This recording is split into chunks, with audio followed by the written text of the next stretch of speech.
Parkcast, the UK's original theme park podcast. Here we go then, we are back for 2020. Happy New Year! Happy New Year, everybody. When do we stop saying that? I'm not sure. Maybe 2021 is a good idea.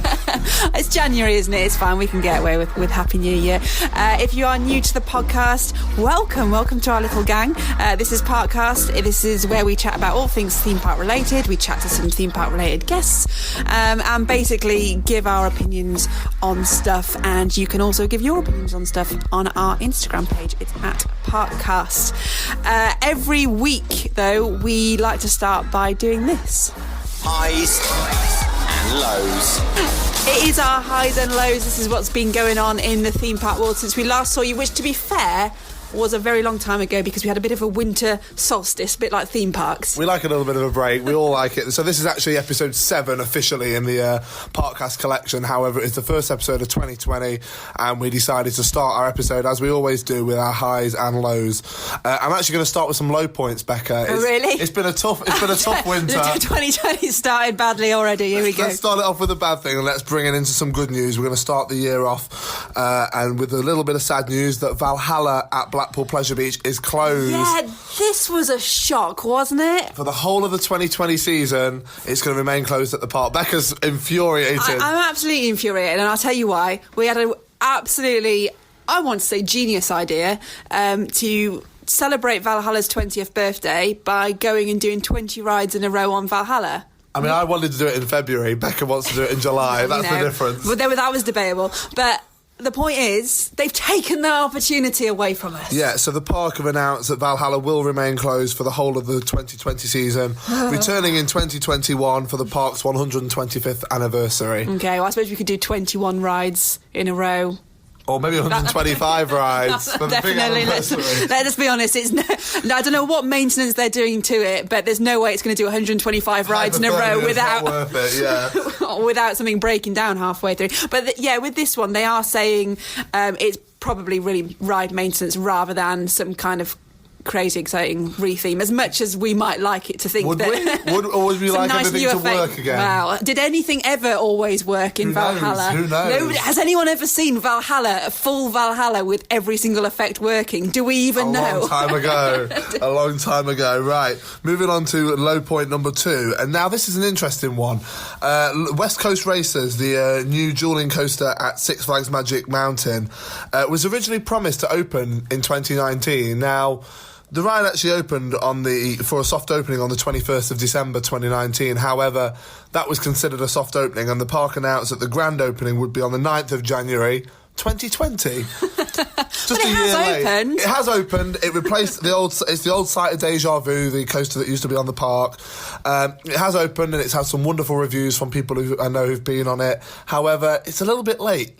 It's a little bit late, whole year late, but you know, something to do with the time zone, time difference. Maybe that's what it is. We're 8 hours difference to California and the UK, but that's something that can be forgiven. The ride is open. I mean, it's not on our doorstep, so I guess it hasn't really affected us personally that much. But imagine if that was a UK park and you were expecting a coaster to open 1 year and you had to wait a whole another year to get it open. You'd be disappointed. It's basically like waiting for Thor Park to invest in something. Thankfully, the park is now 365 at Six Flags Magic Mountain. It was a decision that was made a couple of years back to extend the park opening all year round, which is great. It's a very popular park in California, so it's nice to see that it's fully celebrated with a brand new coaster. West Coast Racers looks fun. It looks really thrilling. Can't wait to hopefully get out there and ride it at some point. Now, onto the highs. Oh, this is the good bit. This is what we like. This is the bit we like. Positive theme park news. We're going to keep the good stuff rolling. We are positive enthusiasts. We are positive enthusiasts. It's very true. So American Dream Mall has officially opened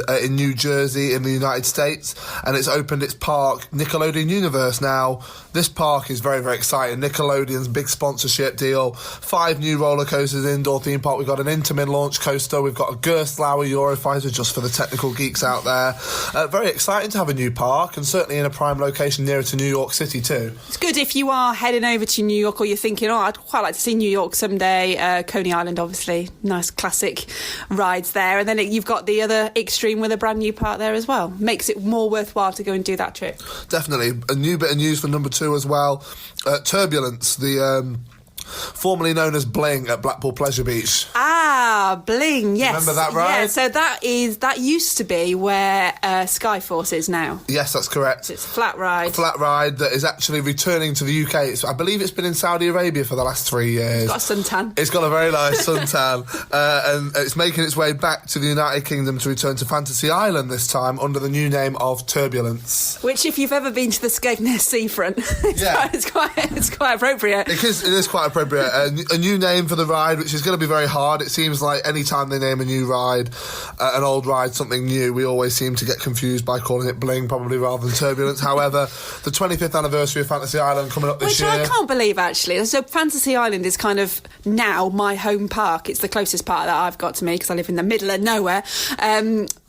And yeah, 25 years. I mean, it's crazy, actually. It's just, as for an amusement park, I suppose you don't really give it an age when you're there. You don't think about it. No, but it is quite a nice park, very pleasant, got some good rides there currently, and another one to add to the lineup for the 25th anniversary, and they've said more to come, so let's see what the park has to deliver for us this year. If I could do anything at Fantasy Island, I would say, let's get rid of Odyssey. Oh. Let's just take it down. Ouch. Let's be honest, no one's going to miss Infocoma SLC. I would. No. And let's put a nice big RMC there. I nearly spat my drink out when she said that we don't need the big SLC. I think there's a few people out there who would actually miss Odyssey. An RMC is Weirdos. An interesting choice. However, I actually feel something like a Gravity Craft coaster similar to a Mind Blower at Fun Spot Orlando, Kissimmee, I do apologise, would be a great investment for the park. It looks good. It's got a small footprint, which I think the park needs. Let's go big. We've got the whole of Skegness. Let's just take it. We'll run the coaster right down to Skegness. It's not quite Blackpool, though, Skegness. I hate to say it, because Skeg Vegas doesn't live up to the hype for me anymore. And the final bit of news, we'll just touch on this one quickly. Rulantica, the new water park, opened at Europa Park back in November. I've got some statistics about the new water park. It opened with a €180 million budget, features 17 water slides. It's themed to a Nordic paradise with 9 different themed areas. It opens, which I think is amazing, 11 a.m. till 10 p.m. every single day. That's nice, isn't it? It is really nice. If you've ever been to Centre Parks on holiday, it's like going for that swim in the dark. Nothing beats that. It's amazing. It's such a nice place to be in a water park late at night. It's really nice. Water park that can hold 3,500 guests at any one time, and I believe that makes it the largest water park in Germany and the second largest in Europe. It's got the biggest wave pool in Germany as well. It has got the biggest wave pool in Germany. Very exciting to... That's just another reason to get to Europa Park, something really, neither of us have done. Now that's making people spit out their tea. They can't believe that news, or if you're on the tube somewhere right now listening to us, I can only apologise for you, the fact you've just elbowed the person next to you on that bit of news there. But yeah, that's our highs and lows to launch 2020 off with a bang. And we might not have been to Europa Park, but we have been to Europe. Parkcast, the UK's original theme park podcast. Ooh, little tease. See that? See how I just joined that up there? I want to know what you're talking about. I'm very confused. What do you mean Europe? Where could we possibly be? Where could we be? Well, so right now we are recording this podcast in the hotel at Efteling. We're in Lunchland. I don't know if I've said that right. I think you said that quite well. That was quite good. This trip has sort of brought it home to me how little Dutch I know. It's very embarrassing. I don't even know how to say hello. So we're just speaking English to everyone. But yes, we are on a little mini European road trip. We are currently in Efteling, and yesterday we went to Phantasialand. Phantasialand! So both of these parks, new parks for me. Alex was like, come on, we've got to go and do these parks. Wanted a bit of an out-of-season coaster fix. And it's hard to get this time of year. It is, really, and that's the thing. In the UK, you've got Winter Wonderland open, Chessington. Kind of. Legoland, a bit. Kind of, yeah. Not properly, so it's some proper big coasters. You kind of got to go to Europe. So this is what we did. And I think, actually, if you're looking for an out-of-season coaster fix, it's a really nice little trip to do, isn't it? Definitely. These two parks are two of the main parks that are open this time of year, but actually offer a 365 opening too, near enough. Phantasialand does close mid-January until early April, just to catch up on a little bit of winter maintenance. However, Efteling remains 365, so no matter what time of year you want to get some coaster fix, Efteling will always deliver. As much as you may not get some of the attractions, you will get near enough a full offering, which is wonderful. So Christmas Day when you're thinking, turkey dinner in front of the Queen's Speech or Baron. Let's have a think about that. Yeah, amazing actually. You can ride some coasters on Christmas Day. I think that's great. So we did some research, just a bit of background as well about how we've got here and stuff, because I think if you are thinking about doing a bit of a European trip, maybe you've not done one or you're not sure if you want to fly or working all that stuff out. Or you just don't want the January blues anymore. Yeah, I mean, you could do it. You could listen to this and you could book it tomorrow. This is how easy it is. So we got the boat from Harwich, which is somewhere very east in England. About as far east as you can go. Just keep going. It's about 45 miles north of Clapton-upon-Sea. It is. You're welcome. That was the fact we got. We got a boat from there to Holland, an overnight crossing, which was lovely. Very, very pleasant. We had a little cabin. The best shower I've ever had. You're on this boat and you got your little cabin and it's got a shower in it, which is surprisingly good. So that was very nice. And you arrive nice and refreshed in the morning. It wasn't expensive at all for an overnight crossing with a cabin. I mean, they've got special offers on at the moment, 25% off. So well worth looking at if you've ever thought about doing this kind of trip. That's with Stena Line. Stena Line. We are not sponsored by Stena Line or endorsed. But I hope they enjoyed the promotion. Hopefully that's 50% for us next time. So you get into the Hook of Holland, which is near Rotterdam, and from there we drove to Phantasialand, which is about a 3-hour drive, which actually, when you've had a good night's sleep, it's absolutely fine. We got to Phantasialand about park opening, really, because the ferry docks at 8 a.m. So Phantasialand opens at 11, so it's kind of perfect and works out really well. And obviously, like I said, my first time in the park, seen a lot of YouTube vlogs, obviously, seen all the Theme Park Worldwide vlogs on it. So kind of knew what to expect, but kind of didn't, because I never watch POVs, because I don't want to give it away. And we started the day off correctly by going off onto Taron. And now I've got everyone's going to be asking, look, Alex, I thought you didn't like Phantasialand. I thought you didn't have much of a love for the park. Has your opinion changed? The answer to that is yes. From a previous visit, I did enjoy my time there. I didn't have a terrible time. However, it just didn't fulfil the expectations I had, even though Taron at the time was a top world-class coaster for me. I've gone back to the park, revisited it and fell in love. But however, my opinion isn't the one that counts on this. It's the person sat opposite me right now whose opinion I want to get. So, Taron, how does it sit for you? Do you know, as of yesterday morning, which was just after we first rode it, I think it was a number 2 coaster. Shambhala's my number 1, as we've previously discussed on this podcast.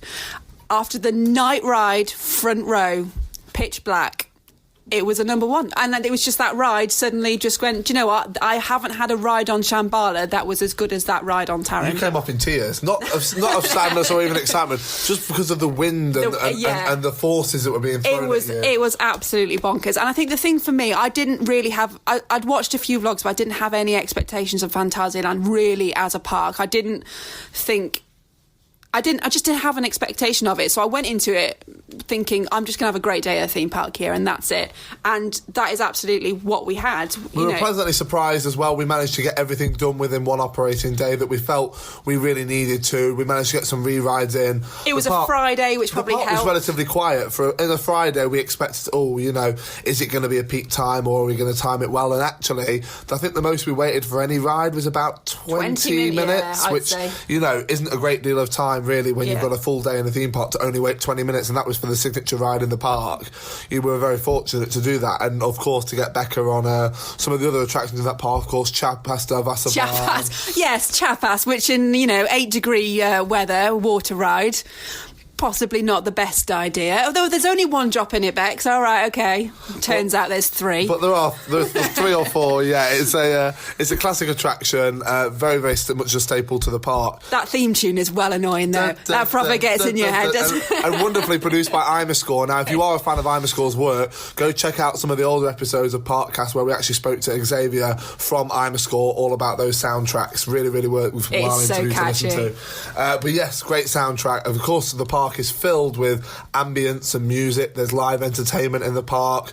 We didn't actually get time to stop and see any of the shows whilst we were there. We were so busy coastering and riding the rides.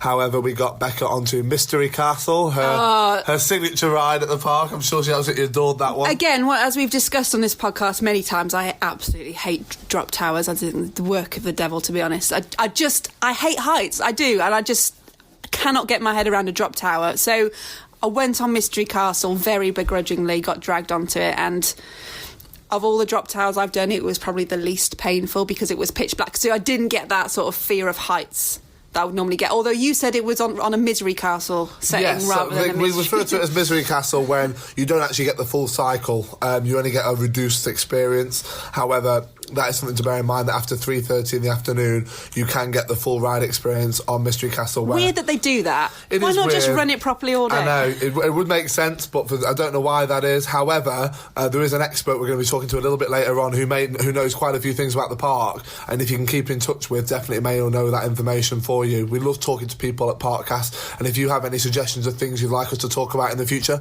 please just holler at us and let us know. In the meantime, let's wrap up our day at Phantasialand by saying that generally it was a great day. The atmosphere was fun. Getting Becca on Taron for the first time was a unique experience for me, just to see her reactions. And for me, just returning to that park and actually changing my opinion was a special thing. Yeah, so I think, obviously, as an out-of-season park, easy to get to, low wait times once you're there. The Christmas event was still on, which is nice if you're just trying to eke out Christmas a little bit, because we all want to do that, don't we? €5 for parking is worth mentioning at the park. It is €5 for parking, which I actually think is reasonable. It's reasonable. I mean, you never want to pay for parking, do you? But although it's cash only, it is. So bear that in mind, because we were scrabbling around for euros. I thought it was a lovely little park. I thought as it got dark, it came to life. Black Mamba, which we've not even talked about, the B&M invert. Yeah. You know, I would say it's equal to Nemesis for me. I think it's very difficult to put one above the other. They both sort of. And the night ride we have on Black Mamba 2 was very, very special. Yeah. Really unique. Arms in the air, freezing cold temperatures. Nice to be on a coaster in those kind of conditions. But wow, did not fail to deliver on expectations for Becca, I'm sure. And you know, great. The Funhouse, yeah, Hotel Tartuffe as well. Really unique one. Definitely check that out when you visit the park. And of course, the Whingers, the spinning rides, which you helpfully summed up before we got onto it, saying, "I'm not sure these comply with health and safety." So yeah, there's some interesting elements on that ride that I don't know if should exist or not, but there they are. And you know, it is a very pleasant park, and it's going to expand with the new area Fly and with the hotel that's being built. I'm very, very excited to see it. Yeah, can't wait. So whilst we were there, we bumped into Tim, who follows us on Instagram, and he makes these like amazing pictures online. 3D concepts. Yeah, I mean they look like actual real life models. Roller coasters, yeah, and he designs them himself. He's very, very passionate about the industry. He's a very keen enthusiast, also a local to Phantasialand. It's his ideal park he's grown up with, and we had a little bit of time to stop and talk to him. So we're actually here at Phantasialand now. Just got off, I think, a nice little surprise, actually. Colorado Adventure was quite the intense ride. It was an adventure to find the entrance to it. That was... certainly a mission, but I tell you what, we wouldn't have managed to do it without the help of our first ever guest, our abroad. Special German guest. Actually, it's our second German guest. Our second German guest, yes, because we had Xavier from Imerscore. So you're following him. You're following his footsteps. This is Tim. Tim, please introduce yourself. These are large footsteps to follow, right? Tell me about it. I'm a big fan of Imerscore, so shout out. So, Tim, you actually live very near the park and you've grown up with this park a long time. Could you tell me how long you've been visiting for? Probably 30 years or something. I mean, wow. I'm 33 and I've been here since I was a little child. Right? Is this your first park? It definitely was. First coaster? I guess it was... there was the mountain coaster. I don't know how to say it in English. Gebirgsbahn, which was where RiverQuest is now. This one unfortunately burnt down. I don't know if you know this. Didn't know that. No, learning something new every day. Probably this might be might have been one of my first rides. Have you got a favourite ride in the park right now? Well, favourite coaster, yes, Taron, of course. But favourite ride, probably Chiapas. Oh, we went on that because it was raining, so we were like, we might as well go on it. Try not to get too wet, but unfortunately, Becca got a bit more wet in the front than I intended. Well, compared to River Quest, you haven't been on River Quest. We haven't. Right? No, we've only been visiting in the winter. So compared to River Quest, this one is a dry ride. So oh, really? Is Is that a full-on Valhalla-esque soaking? I have not been on Valhalla, I have to admit. You'd like to, though, wouldn't you? I can imagine. Man, so much. But River Quest is really soaker, so... So Tim actually builds 3D models and designs his own concept art of what these parks could invest in the future. Taking your passion and turning it into artwork. Tell us a little bit about what you do, Tim. Well, it's a hobby. I'm a 3D artist professionally. I work in film, but as a hobby, I like to build roller coaster models and dioramas, and to design my own coaster trains and theming artwork and stuff like this. So yeah, it's a lot of fun. Have you got a favourite coaster away from Phantasialand that you could say you enjoy personally, or that I could pick away from you? Yeah, definitely. My second favourite coaster of all time at the moment is Troy at Toverland. Good choice, yeah. Classic ride as well, very popular. It's awesome. I also love Phoenix at the same park, the wing coaster. B&M wing coaster, yeah, so, very special. Yeah, I mean, this park obviously means quite a lot to you. As you said, you spend a lot of time here to me earlier on, and you've seen all these rides over the years. Could you give us a random fact that you know about Phantasialand that we could tell the audience of Parkcast that maybe a lot of people listening may not be aware of? A random fact? I have to think of something now. Putting you on the spot. Yeah, he puts me on the spot. I'm very good at that. Well, a lot of people, as we talked about Hollywood Tour and Temple of the Nighthawk, aka Crazy Bats, a lot of people wonder why they don't replace it, but as far as I know, they have really trouble building in this area of the park. They have problems with the permission to build there and to change anything. And also they have trouble with the people who live for kind of... Bit of an Alton Towers ropers scenario. Yeah, noise complaints can be a big issue. Yeah, so that's why they are not touching this area of the park in a big way. So does that mean the Hollywood Tour, do you think, is going to continue for even more years? I mean, it was such an enjoyable ride experience. Well, it's got some absolutely genius animatronics in it. I mean, on a par with Disney, I think there's some sarcasm there. Well, I have to say, when I was a kid, I loved this ride. Come on, I mean, was that 30 years ago? Yeah, it was probably like yeah. But the people who built this place, Schmidt and Löffelhardt. They were really into building those puppets, and there was a real passion about it. And of course, it aged.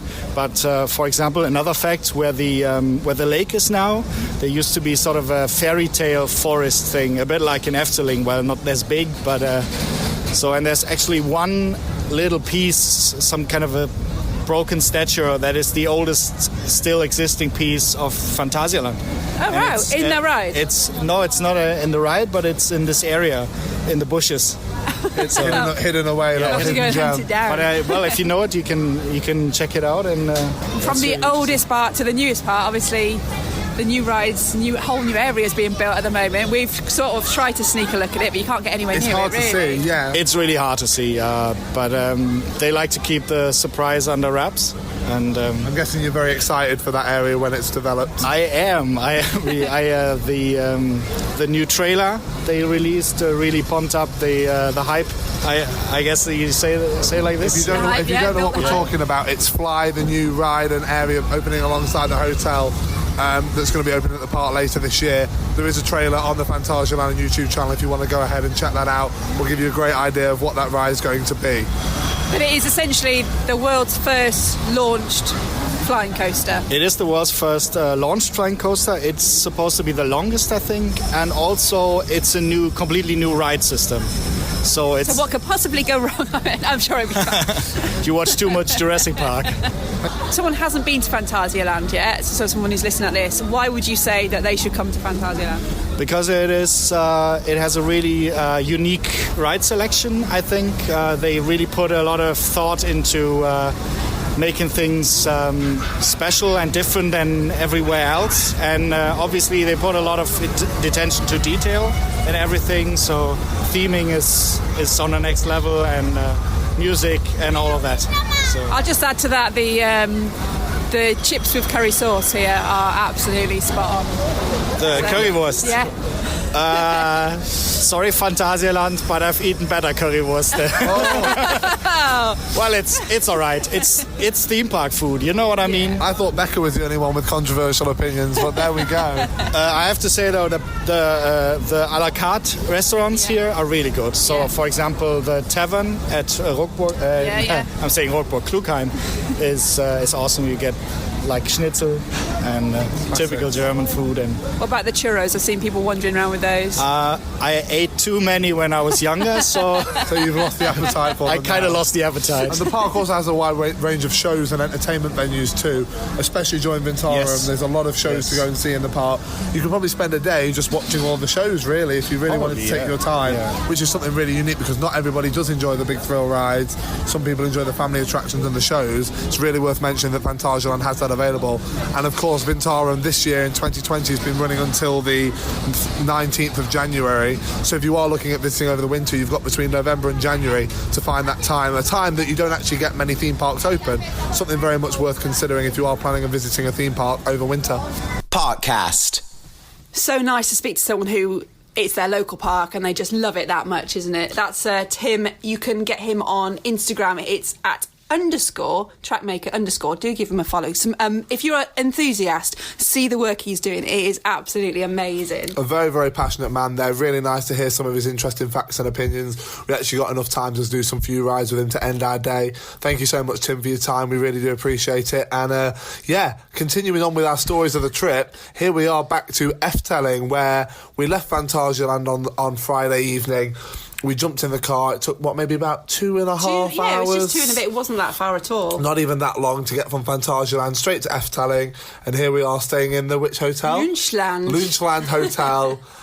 Checked in, had a lovely night's stay, and then up we were for day 1 of 2 at Efteling inside the park. Yeah, it's a little free shuttle train to get us to the park entrance, so that was nice. You can walk it in about 15 minutes from here, which again, for an on-site hotel, that's not bad at all. You got a free breakfast, so that's important. Big tick.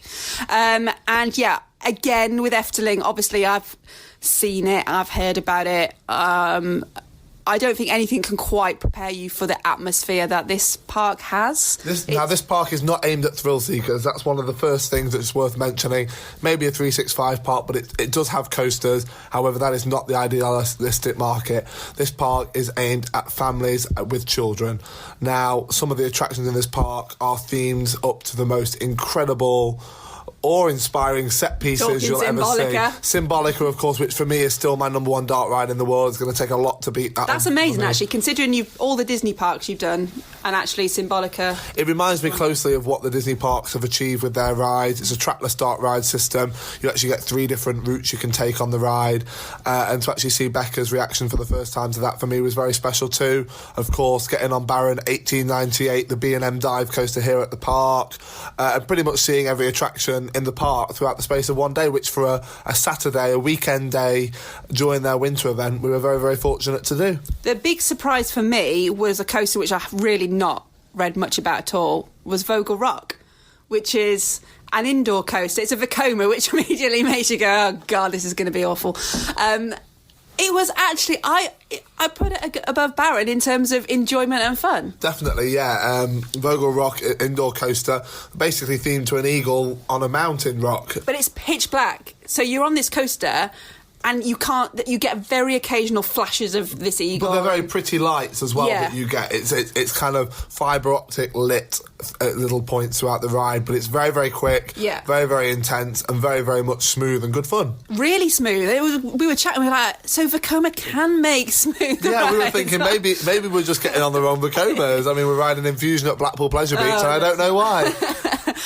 We don't know if it's because it's indoors or what. It's honestly, for a coaster that you just don't expect, it just took me away. Now, you told me something about rankings with Vogel Rock. Do you think, Becca hasn't travelled to quite the probably list of parks I visited, but I'd certainly understand why she cast this opinion across, that it ranks somewhere for you very quite special. I think it's in my top 5.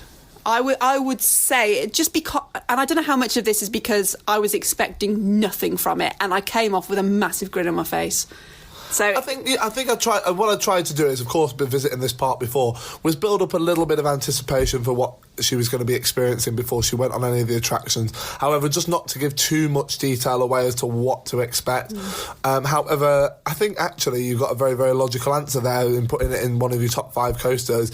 It is great fun. It's family friendly, but it's got a good thrill. It's unexpected. The twists, the turns, the speed, it's the fast smoothness. and smooth. Is it everything you want Lap from an indoor bar roller only, coaster? yeah. Lap bar only, and onboard audio that tells the story a little bit nicer. It's just really, really good fun. Yeah, so that's really, really good. I would say, actually, if you are someone maybe listening and you've got younger children, maybe 10 and under, especially if you've got kids around the age of like 3, 4, 5, and you've not been here, seriously save your pennies and bring them here. I mean, if you're thinking about maybe going and doing CBeebies Land again, or you're going to Chessington, or you're going Legoland, just put this into your itinerary instead, because they will absolutely love it. There is so much here for them. It kind of blows my mind, and I'm walking around going, I wish I had a little toddler to take around here, because they would just absolutely love it. The indoor rides are amazing, all the fairies and all the, sort of mystical... Dream Flux is, I guess, what you're referring to. Yeah. Dream Flight, as it's known. It's just so intricate. It is, yeah. And some of these rides may be old, may have not had a lot of investment over the last few years, but it's not needed because it's consistent. The rides are well looked after, they're well presented, they're very, very good with their throughputs. They don't build rides that aren't suitable to let's throughputs. talk about efficiency with Barron. So you literally... The doors open to get you into the station. You sat down, you belted in a few seconds. There was about probably 12 hosts on the platform trying to load one train of guests onto it as quickly as possible. That is complete efficiency. Operations have been fantastic. Throughputs are outstanding at this park. And yet again, Efteling has not failed to deliver for me, and I'm sure for Becca on your first experience, very, very positive first day at the park. Yeah, and again, for an out-of-season place to come, it's amazing. What's nice is you get the dark rides on it, because obviously it's getting dark here about 4 or 5 o'clock, and the whole park lights up, and there's fairy lights everywhere. It's beautiful, and there's a nice fountain show to end the day. We didn't actually get time to watch Aquanora today because we had to go for dinner reservations. However, we are only on day 1 of day 2. Becca is still yet to experience Python, the new coaster. I was going to say, certainly not the new coaster, but the newly retracked coaster by Vekoma, the corkscrew, that is a staple at this park. Unfortunately, Yoris is closed currently due to some maintenance issues. So this was a bit... I mean, as a Woody fan, we've discussed this on the Parkcast. I love a good Woody, and it's down, and it went down earlier this week, and there was a sort of an initial thought that it was something quite minor. And apparently it's going to be down for about 3 weeks. So suddenly we don't feel so bad about losing out, because now we know that we're not going to just miss it reopening. But we have still got Python to do in the morning. I hope to get Becca into the Fairy Tale Forest just a little bit to see some of the attractions they have in the park. That park is huge. It's very, very widespread. We also did Fata Morgana, the boat ride, and nearly got an evac too from that today, because all the lights came on mid-ride and we all stopped for a few moments, but thankfully it restarted. And just to see some of the attractions and also Becca's reactions again really does make it, I think, sometimes seeing a new person's first reactions to the park is actually a staple of when you visited once before, hearing their version of events and their stories from what they've experienced. And I think as well, the good thing about visiting this place off season is there's so much indoors, and we don't get this in the UK, and we're constantly banging about why are there not more indoor attractions in the UK. Would you love to see Vogel Rock in the UK? Oh, just bring it over. We'll take it back on the boat with us. We'll get rid of Infusion and put a big show building there. That'll be lovely. Amanda Thompson, if you're listening, there you go, you can have that one. It's just, there's so much to do indoors, which means you can come in January, you can come in February. Yeah, it's cold, it might rain. We had a shower this afternoon, but actually it doesn't matter, because there is so much to do here. And again, if you've got little kids with you who don't like being rained on, it doesn't matter. It's not going to spoil your day. You're going to get a full day's worth out of it and not think, we've had a really miserable day out here in the rain. It's just amazing. I think if you've got young kids with you, seriously, look at these ferry crossings and get yourself over to Efteling. And you can stay like we have. We've stayed in Lunchland. There's Lunchland, the Efteling Hotel, and there's the Bosrick Village.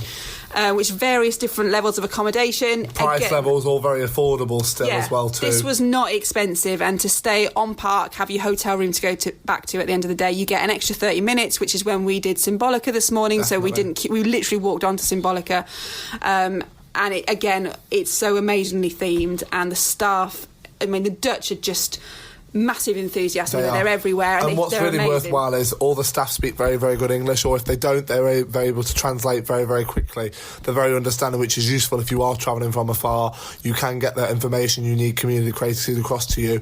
And a little side note, just from when we mentioned Phantasialand 2, also recommend booking your tickets online for Phantasialand ahead of time, just to guarantee the best price for that Winter event that they have on. Same for any theme park, really, but when you book Efteling, you often get the breakfast, the park tickets, and your accommodation all included in one price, and which is then amazing. you're right there, and that's it. It's on your doorstep in the morning. You're in the heart of the action, and we haven't felt like we've lost the immersion at any point since we first arrived. It's very, very consistent. Food and drink choices is absolutely outstanding. Really do recommend you try some of the unique restaurants, especially in the hotels. And yeah, what a pleasant experience we've had. Really, really good. So there you go. If you are looking for your winter coaster fix, this is our little recommendation to you. Get yourself on a boat, get yourself on the Eurotunnel, get yourself over to Holland and do a little trip over to Germany whilst you're here. It's only a couple of hours down the road. Get yourself to Phantasialand as well, although quickly, because Phantasialand is going to close quite soon. Parkcast has officially gone international. It's amazing. It is. The next one we'll be doing from America. No, we probably won't. We'll be back in the studio next time. But yes, you can get your winter coaster fix. So that is our message. Just gotta ride it. And this is the part of the podcast where we find out what roller coasters we really need to be going and riding around the world. And as he was our special German guest this week, we thought we'd ask Tim. So Taron is my favorite roller coaster. It has a really awesome layout. The launches are very special. It's a long ride. What I really appreciate, it's got a long ride time, and it keeps the speed going. It keeps warming up during the day, and theming, obviously, music is absolutely awesome. And you will experience this later. It's definitely the best night ride I've ever done. So. Wow. How many times do you think you've been on it? It's hard to tell because I'm not really counting, but I would guess about 100, 150 times now, something around this. Parkcast. So now the holiday seasons have officially passed us. I've got to ask you one question, Becca. What have you got me for Christmas? It's been a little while. I haven't seen any presents produced just yet. I've got your present waiting to go. I can't wait to reveal what it is in a moment. Oh, really? Now, this is an unplanned section here on Parkcast. Becca's was smiling nervously and shaking her head because she does not know what's about to come. But I've got to ask you, have you got me anything for Christmas? No. Not that you know of, no. I mean, your present is me on this road trip. Well, I appreciate that, Becca, and actually, you're going to be very useful in the present that I've got for you, certainly. So it's very, very nice to be telling Becca live in the studio, almost, live in Holland, what her Christmas present will be. Thank you to the people at Passage del Terra in Blackpool. That I can officially tell you, Becca, that you and I, in just a few weeks' time, are going to be heading to Passage del Terra together and going through the whole maze solo. Just you and I are going to be going through Passage del Terra together. Have you got a gift receipt? I have not got a gift receipt, Becca, but I can't wait to tell you all, listening to Parkcast, you're actually going to get to hear Becca's live reactions on the podcast to exactly what is going to be experienced. So, when did you say that was happening? That's going to be happening just a few weeks' time. I think I'm busy. Are you busy that time? That's a shame, Becca. That is a shame. I'm sure we can rearrange for another time. The demons are waiting to see you, Becca. But yes, Passage del Terra very kindly are allowing us to audio record a full run-through for Becca and I to go through the maze, and we can't wait to present that to you. So stay tuned to future episodes of Parkcast to hear Becca's lovely, wonderful, excited reaction to a scam, because you love them, don't you? The good thing is this is radio, so I can maybe just send in like a voice double. Maybe so, if it was that simple to do that. But I mean, you do actually enjoy these scare mazes, don't you? Am I right? Oh yeah, I love scare mazes. It's almost as much as I love drop towers. Yeah, of course. That was sarcasm. If anyone that has listened to previous episodes, they will know. So to get Becca's genuine reaction, you are going to have to stay tuned. That will be coming up in a future episode. Wow, I bet we can all hardly wait for that one. Absolutely wonderful. So stay tuned. That Christmas present from me is coming very, very soon. You're all very welcome. If you did enjoy today's episode, please give us a like. Please give us 5 stars. Please tell us what you'd like to hear on future episodes. Preferably, please say that you do not want to hear me going through Passage del Terra, because I don't do scare attractions. You can find us on Spotify. You can find us on Apple Podcasts. Tell your friends. Follow us on Instagram. We are at Parkcast, and we'll speak to you again soon.